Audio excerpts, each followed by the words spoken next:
Pronto. Alô? Oi, oi, oi, oi, oi. Agora foi. Então vamos, gente. Essa parte aqui de interações moleculares, eu vou. Primeiro eu vou explicar como que a gente vai trabalhar ela. Eu não vou me limitar só a explicar as forças intermoleculares e pronto. Eu já vou trazer aqui como eu aplico esse conceito na orgânica. Por quê? Porque a gente sabe, pela experiência que a gente tem de vestibular, que o tema força intermolecular, ele não é um tema que vai cair sozinho. Tipo, você não vai ouvir lá por que que a água faz ponte de hidrogênio, não é sobre isso. Eles vão usar a interação molecular como argumento de explicação para várias coisas que você vê na sua vida. Exemplo, eu consigo tirar esmalte da minha unha com acetona, mas não consigo tirar com água. Forças intermoleculares. Coisas evaporam de maneiras diferentes. A gente está estudando isso em propriedade coligativa. Explicação? Interação molecular. Eu lavo meu cabelo com sabão e não consigo tirar a sujeira se for só água. Interação molecular. Na biologia, a gente tem toda a parte da teoria não sei se chegaram a ver em botânica, a teoria de sucção, tensão, coesão, adesão, que explica, por exemplo, como que a água sobe para o vegetal. Interação molecular. Tem um monte de coisa. Assim, esse assunto, eu acho que de tudo que a gente falou até agora nessa frente, é o que vai cair. Ah, então por que que você não começou com isso? Porque não tem como, né, gente? Como que eu vou começar com interação molecular se você precisa saber ligação iônica, ligação covalente, você precisa saber estrutura atômica, geometria? Porque, na verdade, estudar interação molecular é pegar tudo isso e trazer para cá. Então, eu vou fazer nessa linha de raciocínio, tá? Não vou só a ponte de hidrogênio e pronto. Então, vai ter momentos em que a gente vai ter que trazer função orgânica, a gente vai misturar as coisas, tá? Então, tá tudo certo. Outra coisa que eu ia falar é o seguinte: essa aula ela encerra um bloco que começou lá no começo do ano, que é estrutura. Tudo que a gente viu até aqui, modelos atômicos, ligação iônica, ligação covalente, ligação metálica, geometria molecular, é tudo estrutura. A partir deste módulo, dessa aula, perdão, a gente começa a estudar os compostos. Aí vem ácido, base, sal, óxido, composto orgânico. Toda a parte de compostos, ela vai vir nessa frente agora, tá? E a outra frente é pau, conta, conta, conta, conta, tá bom? Então vamos começar falando de força intermolecular. Como é que a gente começa um assunto tão legal, né? O que que é essa força? Qual que é a natureza dela? Então vamos começar por aí. Ela é uma força, gente, atrativa, né? Não existe força intermolecular de repulsão, ela é necessariamente de atração e de natureza elétrica, de natureza eletrostática, a gente pode dizer, de natureza eletrostática,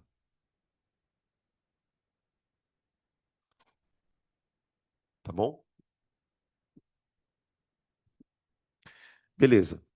Outra coisa, essa força, ela vai ter uma, como é que eu posso dizer? Ela vai ter uma área de atuação, né? Uma força de campo, né? Ela vai acontecer por conta dos dipolos. Então, essa força ela depende, para que ela exista, ela depende que as moléculas estejam relativamente próximas. Se as moléculas estiverem a distâncias relativamente grandes, e aí eu estou falando basicamente de estado físico, né? Essa força ela desaparece. Então a gente vai perceber que essa força ela é predominantemente ocorrente no estado sólido, então ocorre em sólidos e líquidos. E líquidos. Tanto é que quando a gente estudou gases, não sei se vocês lembram, uma das primeiras coisas que a gente assumiu lá na teoria de gás é não tem força intermolecular. Tá? As forças intermoleculares nos gases, gente, elas são muito, muito pequenas. É praticamente desprezível. Tá? Então, a gente considera que a passagem do líquido para o sólido, desculpa, do líquido para o gás, ela rompe essas forças. Tá? Outra coisa, como é a intensidade dessa força? Que essa é a parte legal. A intensidade depende, a intensidade depende dos dipolos envolvidos. envolvidos. Ô, gente, aqui nós temos que combinar uma coisa. Toda vez que eu falar a palavra dipolo, entenda molécula polar, tá? Quando eu falo dipolo, eu estou falando de uma estrutura que tem um polo positivo e um polo negativo. Tudo bem? Tá? Essa característica de ter polos positivo e negativo, ela é uma característica do campo elétrico, né? Se a gente for estudar o campo magnético, que daí é um outro estudo lá na física, você vai ter um outro tipo de polo, que é o polo norte e sul, tá? É uma outra coisa. Aqui nós estamos falando de positivo e negativo. Beleza. E aí a gente vai começar então a descrição dessas forças. O que a gente vai fazer aqui é descrever essas forças a partir dessa intensidade, tá? A gente tem quatro formas de interação e é categorizado por valor mesmo, tá? Quanto a força é forte. Eu tenho a força entre, opa, entre.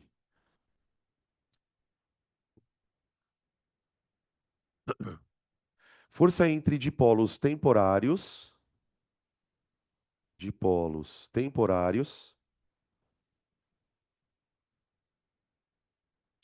Você tem a força entre dipolos permanentes. Você tem a ligação de hidrogênio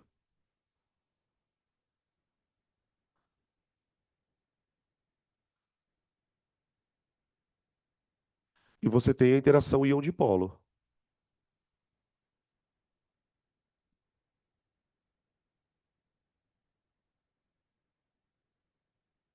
tá bom?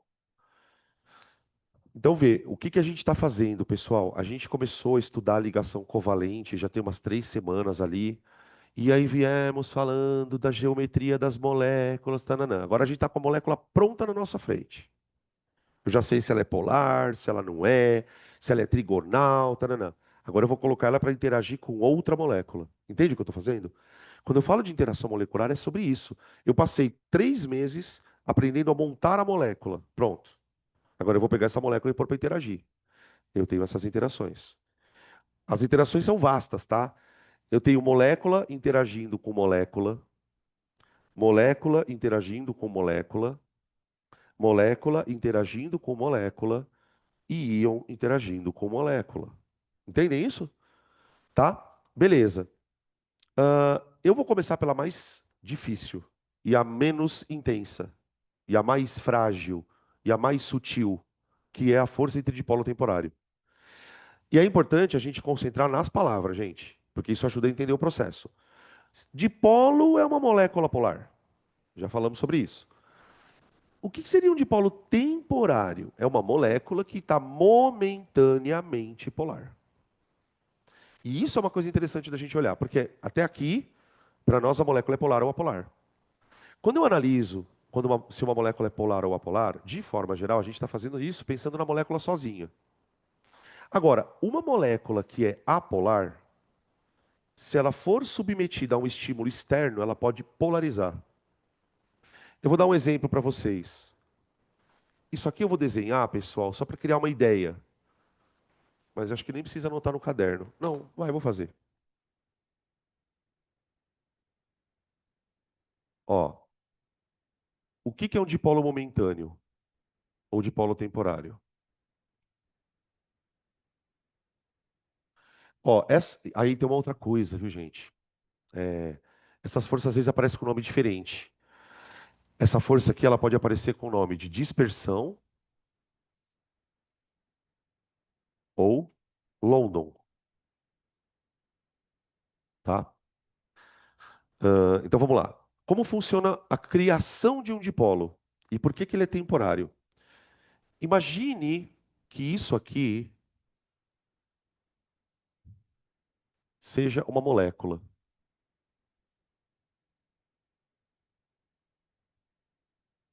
de H2. A molécula de H2, ela não é um dipolo. Não tem região mais negativa, região mais positiva. Então imagina que isso aqui, pessoal, seria onde os elétrons estão andando, tá? Toda essa região é onde você vai encontrar os elétrons da ligação. A molécula está bem simetriquinha, não tá? Beleza. Agora imaginem se eu fizesse o seguinte, aproximasse dessa molécula um bastão positivamente carregado. O que aconteceria com essa molécula? Deixa eu ficar desse lado aqui. Não sei que lado é pior isso. Usa sua criatividade, vai, gente. Que nuvem? Quantos elétrons tem nessa nuvem? Dois. Tem dois elétrons aqui. Eles estão fazendo isso aqui, ó. Não tem nada que mantenha esses elétrons para um lado ou para o outro. Agora, se eu botar um estímulo externo aqui, essa nuvem eletrônica vem para cá. A molécula fica assim, ó.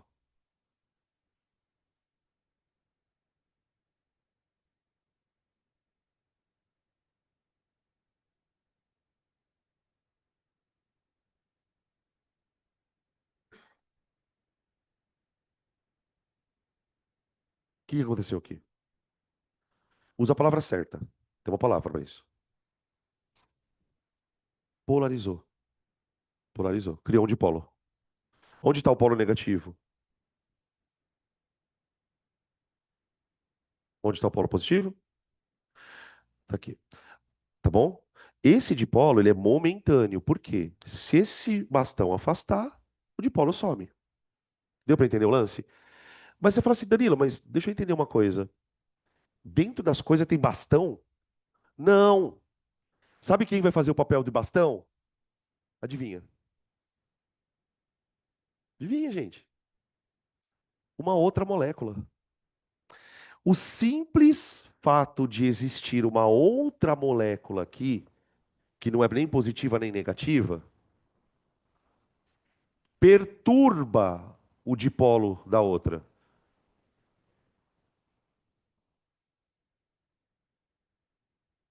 A própria aproximação das nuvens eletrônicas das moléculas cria esses dipolos. Gente, isso aqui é um dipolo bem vagabundo. É que do jeito que eu desenhei, parece que o negócio virou água, né? Não, isso aqui é um dipolo muito pequenininho. Ele fica. Se eu pudesse tentar descrever para vocês o que eu vejo nisso, é assim: isso aqui fica aparecendo e desaparecendo toda hora.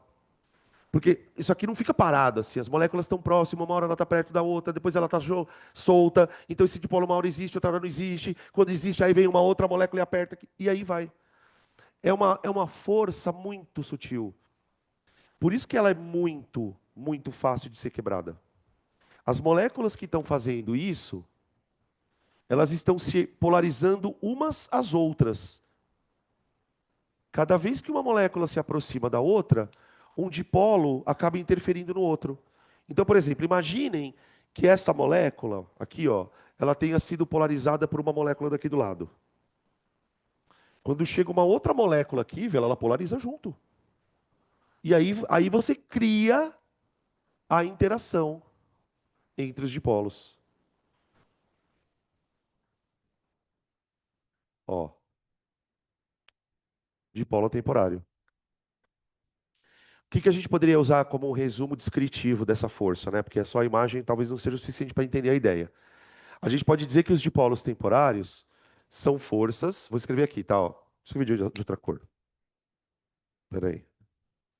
Dipolos temporários são forças que ocorrem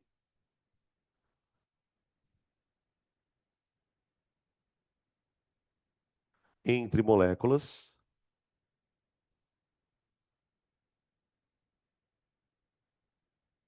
momentaneamente polarizadas. Mente,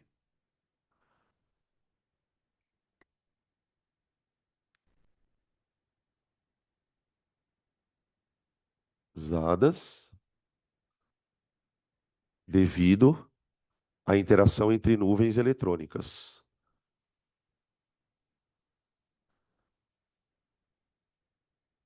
Entre Nuvens eletrônicas.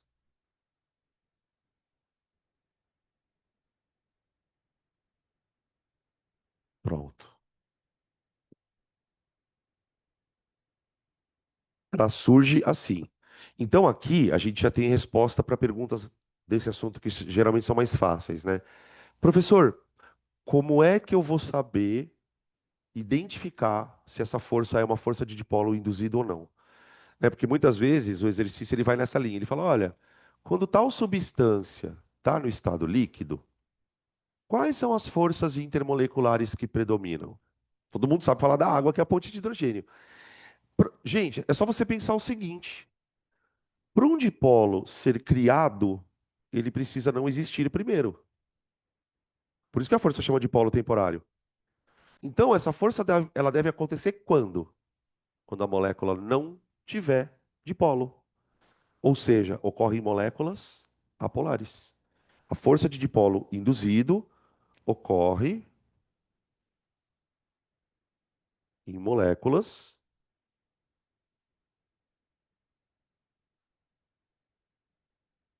apolares.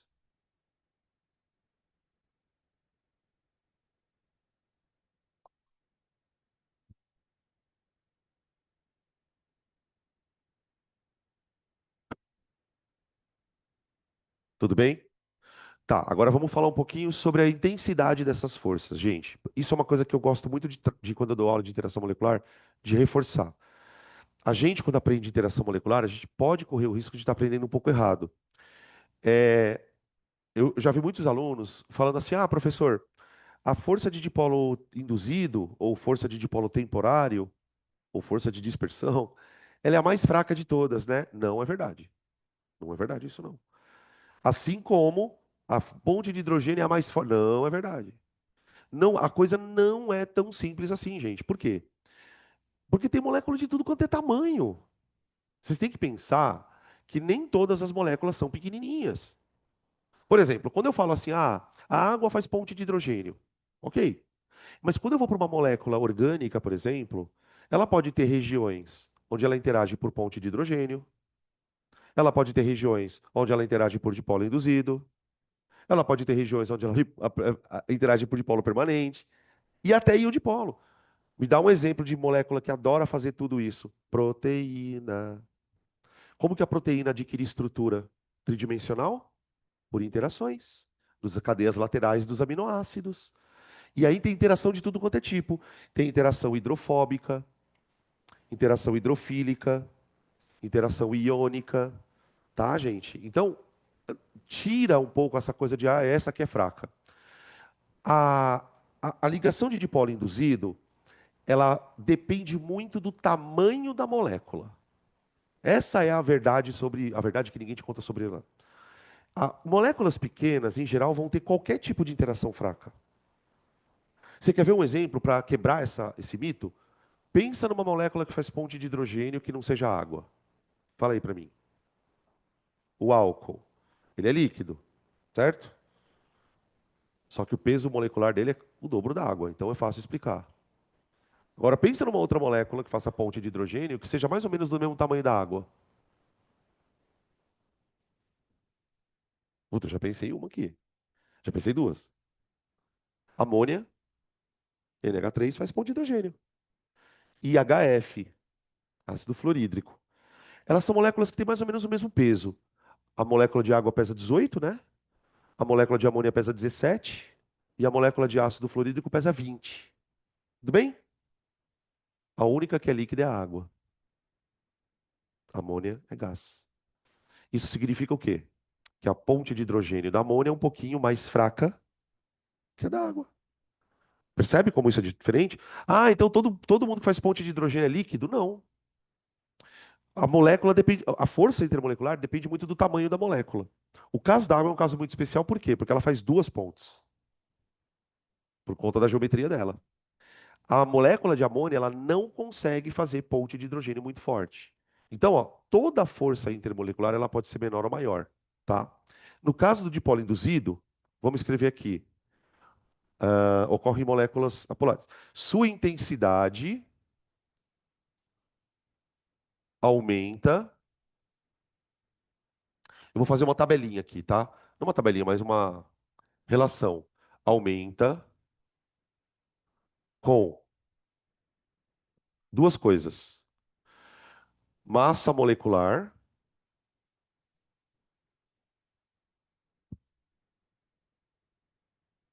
e tamanho da molécula, tá bom?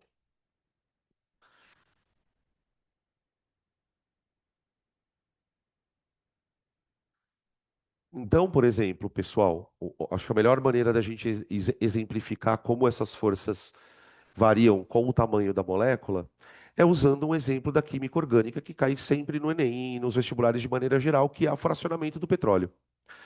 Quando o petróleo vai ser fracionado, o processo que se faz é destilação, certo?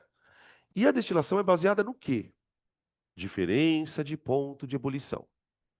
No petróleo, eu tenho um monte de hidrocarboneto, metano, etano, ó, e o propano.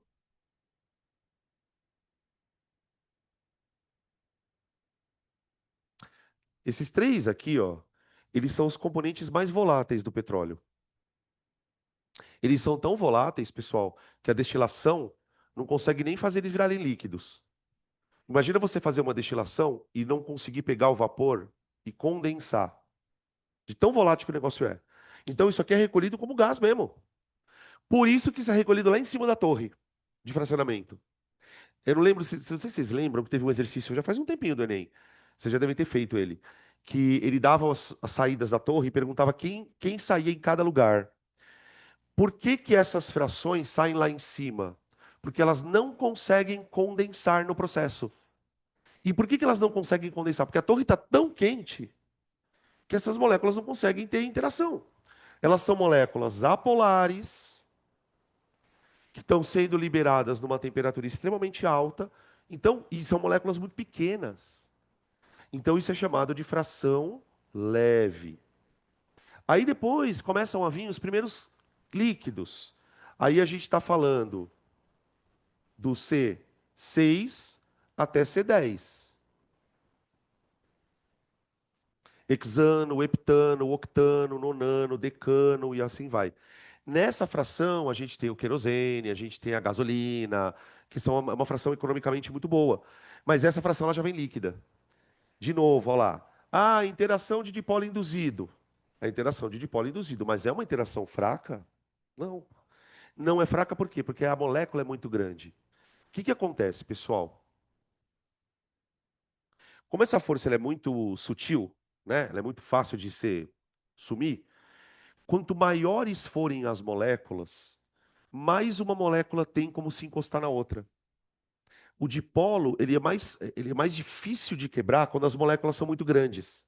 Porque as moléculas que são pequenininhas, elas são meio que ariscas. Então imagina, por exemplo, duas moléculas grandonas se aproximando.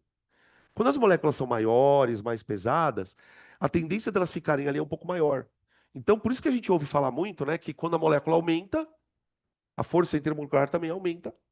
Não é na mesma proporção, né? Não é bem assim, mas só aumenta, tá? Então aqui eu tenho a fração média, depois eu tenho C10, C11, até C15, C16, tá? E assim vai, tá? Aqui, ó. Aumento do ponto de ebulição. Oi?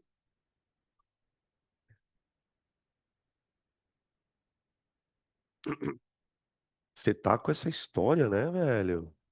Puta que o pariu. Mas o que que tem a ver a distância interatômica aqui? Não. Porque sabe por quê? Aqui o que que eu estou analisando? Independente da distância interatômica ser maior, eu tô analisando a interação intermolécula. E aqui a gente não está em nenhum momento preocupado se essa distância é pequena ou grande. A gente está preocupado com a intensidade da força. A distância, na verdade, não importa muito para nós, tá? A distância ela vai ser reflexo da entropia, se a temperatura está mais alta, mais baixa, tá? Já sei, você sonhou que você ficou preso entre dois átomos, fala a verdade. Quase. Depois, se você quiser me compartilhar o exercício comigo, para eu tirar essa dúvida sua, tá? Deixa eu ver o que mais que eu preciso.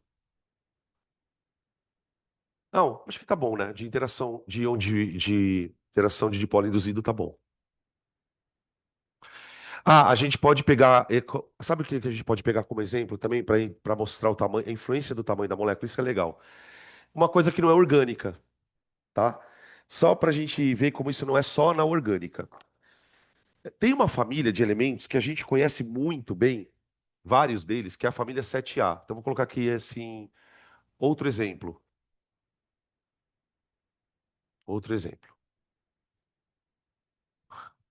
Ó, na família 7A, a gente tem substâncias nenhuma substância da família 7A a gente encontra na natureza. Do jeito assim. Não estou falando que você não encontra flúor na natureza, mas você não encontra isso aqui. Substância simples. Você não encontra cloro na natureza, você não encontra bromo na natureza e você não encontra iodo na natureza. E, cara, se você procurar na internet imagens desses elementos, tem umas fotos bem bonitas, né? O flúor, ele é um gás incolor. Então, se a gente não vê, é um gás extremamente tóxico. Bom, ele corrói vidro, cara. Essa merda aqui. Tá? Ele é um gás. Porque assim, ele é pior. Pensa no que o oxigênio faz de ruim na vida. Pensou? O flúor é pior. O oxigênio envelhece as pessoas? Envelhece. Imagina o flúor. O oxigênio enferruja as coisas? Enferruja. Corrói as coisas? Corrói. Imagina o flúor. Porque ele é muito mais eletronegativo. Tá? Ele é um gás. O cloro é mortífero também, mas é verde. E é gás. Tá? Sendo que a densidade do cloro é muito alta. Tá? Tanto é que a primeira arma química que se usou em guerra, né, na Primeira Guerra Mundial, foi o gás cloro. Os caras jogaram cloro, jogaram bombas no inimigo. Nessa bomba, no momento que a bomba caía e explodia, tinha uma reação que liberava cloro. Só que o gás do cloro é tão pesado que ele não sobe. Então eles jogaram nas trincheiras e os caras morreram ali. O bromo, ele é um líquido vermelho. E o iodo é um sólido violeta. É um violeta meio azul escuro, bem bonito. Olha que diferença nos estados físicos. As cores são bem bonitas, por sinal, as cores, mas não é o que importa na verdade. Olha a diferença dos estados físicos. Tudo apolar, gente. Então, pera um pouquinho. Ó. Por isso que eu falei, se você estuda as coisas meio nas coxas, por isso que eu fico puto. Quando você estuda as coisas meio na coxa, você aprende assim: força de dipolo induzido, interação fraca, gás. Aí você olha para isso aqui e fala: opa, isso aqui é dipolo induzido.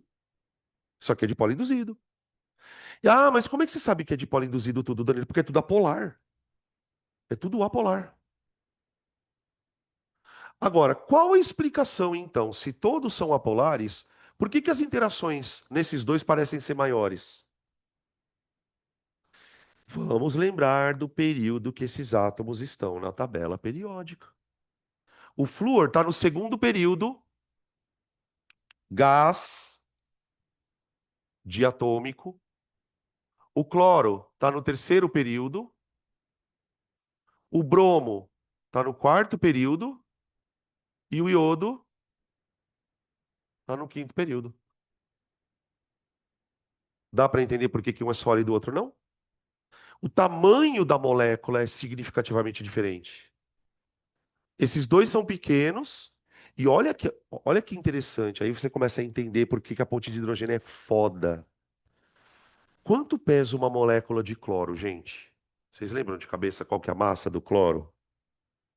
Dá 71, não é? Quanto pesa uma molécula de água? 18. Quantas vezes uma molécula de cloro é mais pesada que a de água? 6 vezes, 5 vezes, sei lá. E mesmo assim a água é líquida e o cloro é gás. Aí você vê como a ponte de hidrogênio é forte. Você vê como a ponte de hidrogênio é forte quando você compara moléculas muito pequenas. A água é muito mais leve que o cloro, gente. Mas é muito mais leve. ela contradiz completamente o tamanho dela. Ela é uma molécula tão pequena, tão pequena, tão pequena, que ela tinha que ser gás com certeza se não fosse a intensidade da ponte de hidrogênio. Por isso que ela é tão famosa. Quando você estuda a ponte de hidrogênio, não tem como você falar, mas não é possível, alguém inventou isso aqui de propósito. Porque não tem como. Tá? E aí esse aqui já é líquido, ó, a interação já é uma interação mais forte.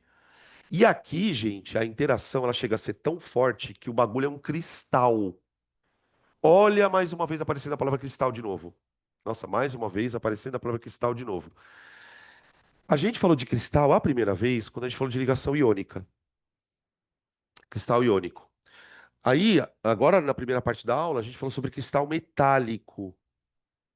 O metal é um cristal. Agora, estou apresentando a vocês um outro tipo de cristal, o cristal molecular. O cristal molecular são moléculas que se arrumam como se fosse um cristal.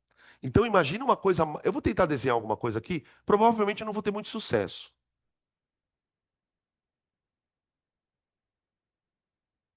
Imagina uma estrutura cristalina formada por moléculas organizadas de uma forma padrão.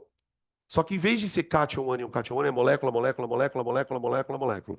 Isso é um cristal molecular. Sabe o que que você pode usar como exemplo de cristal molecular para não esquecer?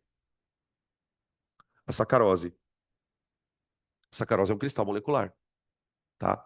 Quando você pega, por exemplo, você consegue perceber bem aquele açúcar cristal, né? Porque ele não é refinado. Se você pegar o açúcar cristal e pegar um grãozinho daquele açúcar e colocar uma lupa, por exemplo, você vai ver um cristalzinho mesmo. Então, existem situações em que moléculas, por conta da força de interação, acabam assumindo um cristal. É o caso do iodo. É o caso do iodo. Mas olha, não se engane. Esse é um cristal que sublima. O que isso quer dizer? Para o gás direto. Isso mostra como a força também não é lá essas coisas, né? Porque se a força fosse uma força muito intensa, se você aquecesse o iodo, ele deveria derreter primeiro. Ele sublima. É bizarro, tá? Beleza? Esse é um exemplo, né? Por que que eu estou contando todas essas histórias? Para que você entenda que isso não se restringe, né? Essa coisa do tamanho à orgânica. Isso na inorgânica também ocorre, tá? Beleza? Então é isso, é a força de dipolo induzido.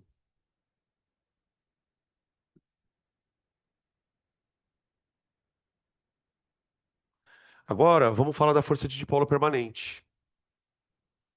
Hum, eu vou deixar esse quadro aqui, tá? Sei lá por quê, mas vou.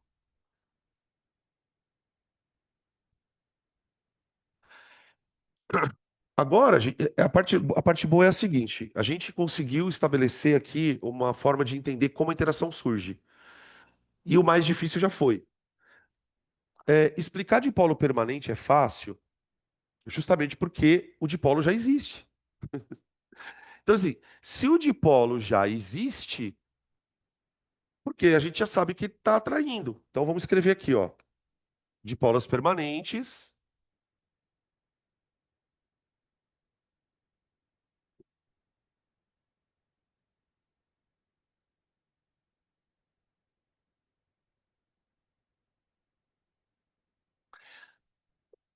e a ligação de hidrogênio também, eu já vou colocar junto, para a gente poder comparar as duas.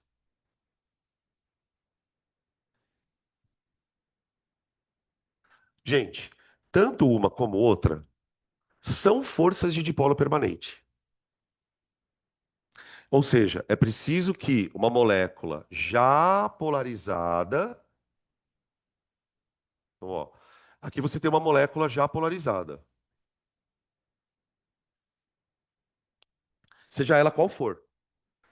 Essa molécula já polarizada vai interagir com uma já polarizada, tá? Dipolos permanentes. Permanente significa constante, permanente,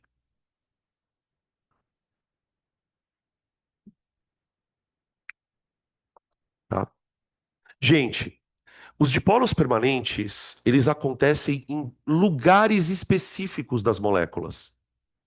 Quando uma molécula é pequena, tipo um HCl, Aí ela interage por dipolo permanente. Mas a maioria das moléculas são grandes. Então, por exemplo, vai ter uma regiãozinha aqui que, por conta de um dipolo localizado, porque muitas vezes, gente, o dipolo ele é localizado. Ele não é um dipolo na molécula inteira. A gente acabou de falar sobre cadeia carbônica. Então, as forças de dipolos permanentes e as pontes de hidrogênio, elas não são forças que dependem do tamanho, como é o dipolo induzido. Ela depende de quantos lugares está havendo interação.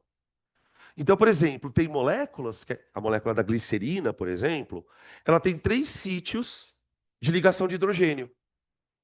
Ou as bases nitrogenadas lá do DNA, tem base que tem dois sítios.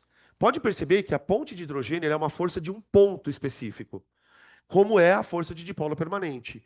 Então, vou escrever assim, ó, são forças localizadas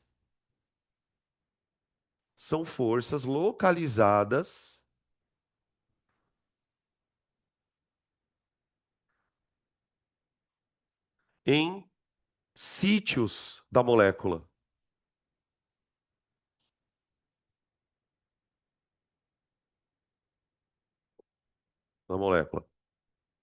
Principalmente quando a molécula é grande, tá? Vírgula. Principalmente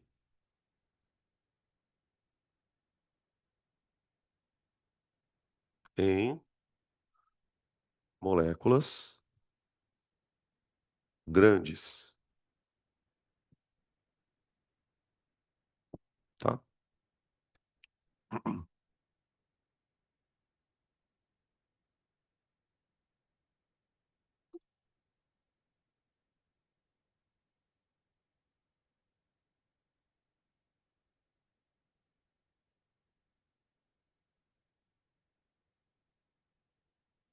Gente, então qual que é o nosso trabalho dentro desse contexto aqui? Se você encontrar numa molécula um dipolo, e aí depois a gente vai mostrar, eu vou mostrar uns exemplos de dipolo, tá? Se você encontrar na molécula um dipolo, você pode ter certeza que ali vai haver uma dipolo permanente, uma outra molécula, tá bem? Agora, qual a principal diferença da ponte de hidrogênio para a força de dipolo permanente? É a intensidade da força. É a intensidade da força aqui, ó, tá? A ponte de hidrogênio, pessoal, ela chega a ser 60, 70 vezes mais intensa do que um dipolo permanente, tá? A gente tem muita percepção disso. Quer ver? Eu vou mostrar para vocês o exemplo, tá? Diferenciando as interações.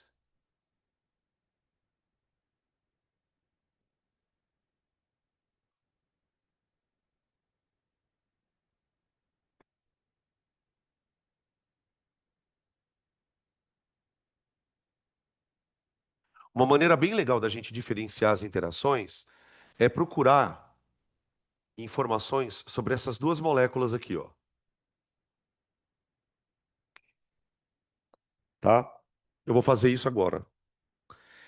Aqui é o ácido fluorídrico, tá? Eu vou procurar o ponto de ebulição dele aqui no meu celular. Ponto de ebulição HF. Acho que vai ser 0 graus. Vamos ver aqui. Ponto de ebulição. Qual o ponto de ebulição do ácido fluorídrico? Peso molecular 20. Ué, não tô achando aqui. 19,5 graus. 19,5 graus Celsius. Agora deixa eu procurar o do HCl. Vamos ver aqui. Uh, ponto de ebulição HCl. Vamos ver. 85, menos 85 graus. Menos 85 graus Celsius. Eu estou arredondando aqui, tá? Pronto. Vamos olhar para esses números aqui e fazer uma reflexão. Em termos de peso molecular, gente, o HF tem massa 20, O HCl tem massa 36,5. Então ele é quase duas vezes mais pesado. O átomo de cloro é um átomo maior que o de flúor, então uma molécula mais rechonchudona. No entanto, ela é mais volátil, olha lá. Tudo ele é mais volátil. Como que eu explico isso? Vamos lá. Isso aqui é um dipolo? Dipolo. Isso aqui é um dipolo permanente ou é um dipolo temporário? Permanente. Isso aqui é um dipolo? É. Permanente ou temporário? Como pode dois dipolos permanentes terem forças tão diferentes? Olha isso, gente. Sendo que, além disso, quem deveria ser menos volátil é esse cara, porque ele é mais pesado. Aqui você percebe claramente o que é uma ponte de hidrogênio. A explicação que a gente vai usar aqui é: esse dipolo permanente é mais forte, simples assim. Pronto. Então, a ponte de hidrogênio, pessoal, é um caso extremo de um dipolo permanente. O que que nos resta saber agora? Qual é o limite? O que é um dipolo dessa natureza? O que é um dipolo dessa? Então, eu tenho aqui dipolos permanentes. Eu vou usar uma. Eu não sei que palavra eu uso aqui. Médios. Tá bom, vai. Médios. Aqui eu tenho dipolos permanentes. Permanentes. Intensos. Intensos. Tá bom? Quando o dipolo permanente for intenso, eu vou classificar a interação como LH. Tá bom? Ligação de hidrogênio. Quando o meu dipolo permanente for médio, FDP. Força de dipolo permanente. Tá bom? Belezinha? Agora, vamos com calma, porque a gente precisa analisar o que torna um dipolo muito forte e o que torna um dipolo muito fraco. Aqui, a gente representaria o dipolo do mesmo jeito, né? Ó. Menos aqui, mais aqui. Menos aqui, mais aqui. Então, a representação dos dipolos, ela não te dá a noção do porquê que o dipolo é mais forte ou não. Só que a gente sabe que esse dipolo ser mais forte tem a ver com uma propriedade periódica do flúor. Na verdade, não do flúor, né? Dos outros átomos em geral, na qual o flúor é maior, que é a eletronegatividade. O que torna esse dipolo muito drástico é que o flúor é muito eletronegativo comparado com o hidrogênio, e a diferença cloro-hidrogênio não é tão grande. Essa diferença aqui, ou seja, vamos usar uma linguagem mais simples, vai. O cloro puxa menos os elétrons. Pelo fato dele ser menos eletronegativo, ele puxa menos os elétrons do que o flúor. Então, na hora que esses caras aqui vão se atrair, ó, o HF tem uma atração maior do que o HCl. Então, uma coisa importante, tá, gente? Quais são os dipolos formadores de pontes de hidrogênios? Dipolos formadores de ligação de hidrogênio. Peraí. De ligação de hidrogênio.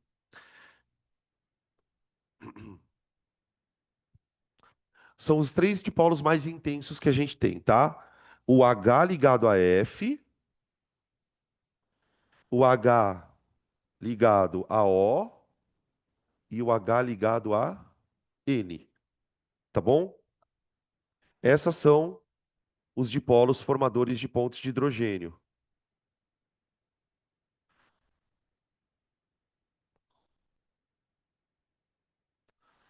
Então, gente, uma coisa que é interessante da gente tentar mudar um pouco o mindset nesse assunto é o seguinte: quando eu falo de força de dipolo, eu estou falando de forças localizadas.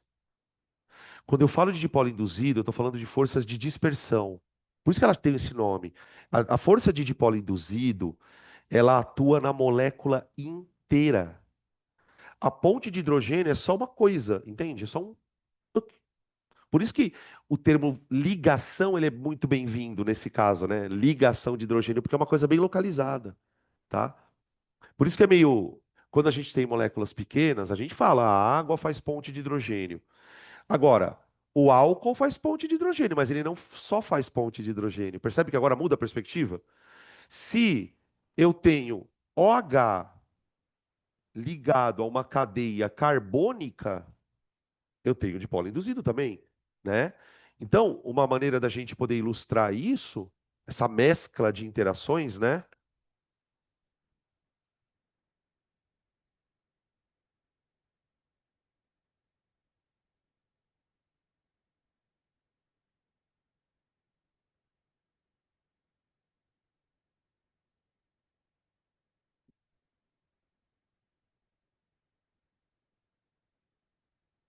Ó, já vamos pegar do álcool logo. A gente faz uma vez para não fazer mais, tá? Analisa bem detalhadamente a molécula de um álcool para a gente entender onde tem interação do quê. Aqui na hidroxila, também procurei desenhar a hidroxila tentando respeitar a geometria dela, tá? Embora a gente não use muito isso na orgânica. Mas eu desenhei assim só para a gente conseguir enxergar o dipolo. Então, ó, gente, aqui eu tenho OH, tá? É um dipolo de alta intensidade. Então aqui eu tenho um menos e aqui eu tenho um mais. Então eu posso dizer que a molécula de etanol, ela pode interagir por ponte de hidrogênio. Ok. Essa região aqui,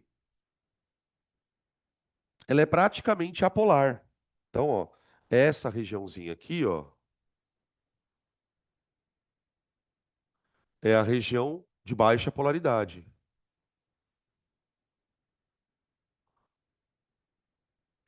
Então eu posso dizer que se não tiver nada aqui, essa região ela não está polarizada.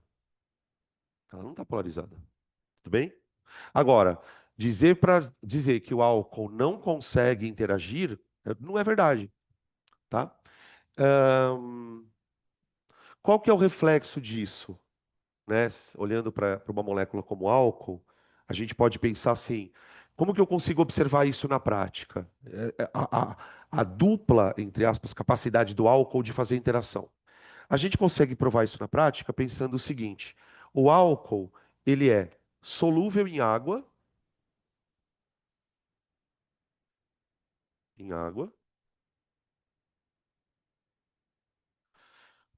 porque ele interage por ponte de hidrogênio. Mas o álcool também é solúvel em gasolina.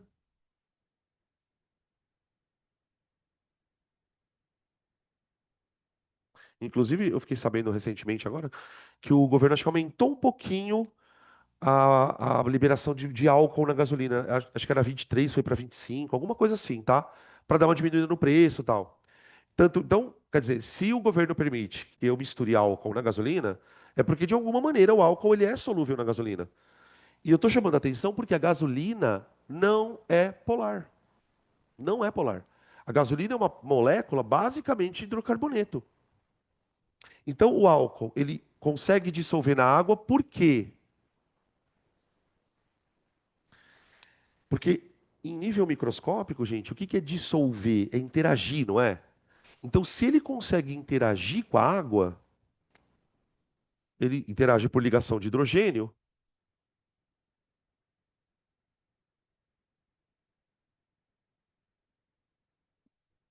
ele dissolve bem. Entretanto, ele também tem uma região que consegue interagir com a gasolina por força de dispersão, tá? Ou de polo induzido, tanto faz. Dispersão.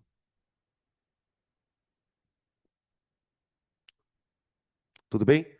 É por causa disso, pessoal, que a gente cunhou aquela frase famosa: semelhante dissolve semelhante.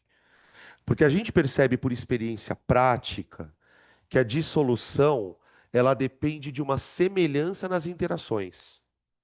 Então, se eu interajo por força de dispersão, eu vou conseguir me comunicar com interações de dispersão. Se eu interajo por ponte de hidrogênio, eu consigo ter uma interação ali extra com uma ponte de hidrogênio. Então, quanto mais interações as moléculas têm entre si, mais é viável que elas consigam se misturar, tá?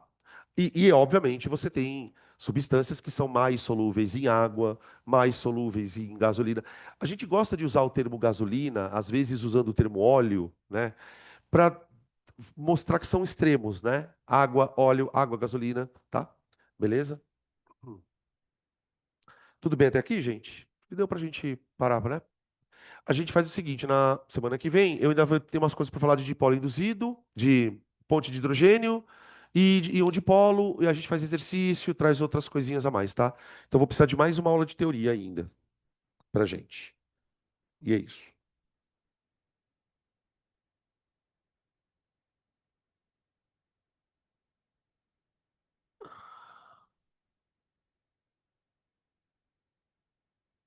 Eu só vou fechar aqui o rapidinho, tá, pessoal? A tela. A gente já volta.